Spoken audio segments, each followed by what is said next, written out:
Good evening. It's January 24th, and this is John, and it's my first off the cuff of the new administration. And this is not about Donald Trump, so don't get your hopes up. This is a brief message for Senator Lamar Alexander. And I felt I better talk to him a little bit before I start to grade these papers in front of me, because apparently he's got his facts mixed up.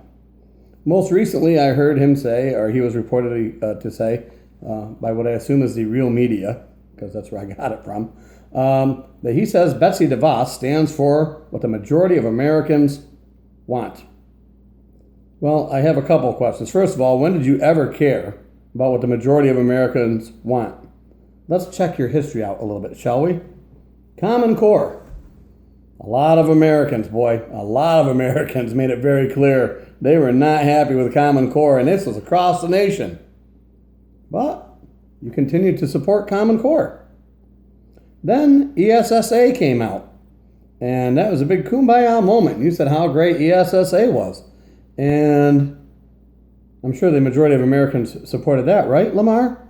Oh, I'm sorry, Mr. Alexander. I forgot. I called your office, as well as the office of several people involved in the passage of ESSA, and it was clearly reported to me by your office and others that the vast majority of calls coming in did not support ESSA. So I guess you weren't listening to the constituency then either.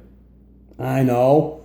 John King, when you helped appoint him as education commissioner at the federal level, the majority of Americans surely must have wanted him. Oh, wait a minute. Again, I was one of many thousands of people that were reaching out to Washington, D.C. about John King's appointment as Federal Secretary of Education.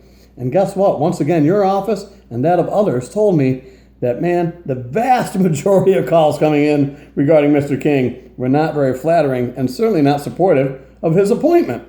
So once again, you ignored the will of the people. You know, that's part of the problem.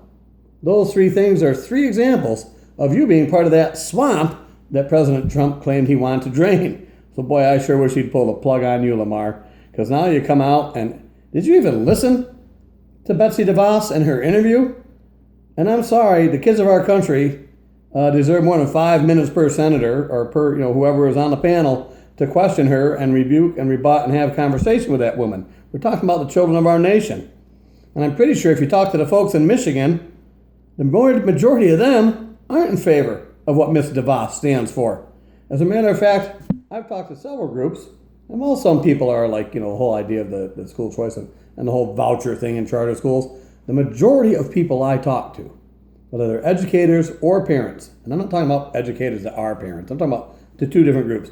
The majority of people I know really aren't in favor of what she wants to do. So I don't know where you're getting your stuff from. Because here's what the communities I live in, they just want to be able to offer the courses to the kids, the honors courses and the AP courses and the specialty courses that they once could offer, but now no longer can, because funding has been taken away at the federal level, at the state level, mandates have been put in place, all sorts of handcuffing is happening to our public schools. You know what we want? We want our local control of our public schools back. That's what the vast majority of people I know and speak to want. So you must be reading some book of, maybe you're reading a little golden book of alternative facts, because number one, you never really cared about what the majority of your constituency have contacted you about regarding education, so there's no reason you're going to start now. I will tell you this, Lamar, and I think this is a fact, and you can do your own research. The majority of people, and the majority of Americans I talk to, a lot of them, you know what? You don't need Betsy DeVos. You know why? Because we just want you guys to get the hell out of education. So how about you just disband the Federal Department of Education altogether? Because the federal government has no business messing with our local control like they have been for the last decade and a half. So there you go. Problem solved. You don't need Betsy DeVos because we don't want a Federal Department of Education anymore lording it over us. Just saying. Have a good night, Lamar.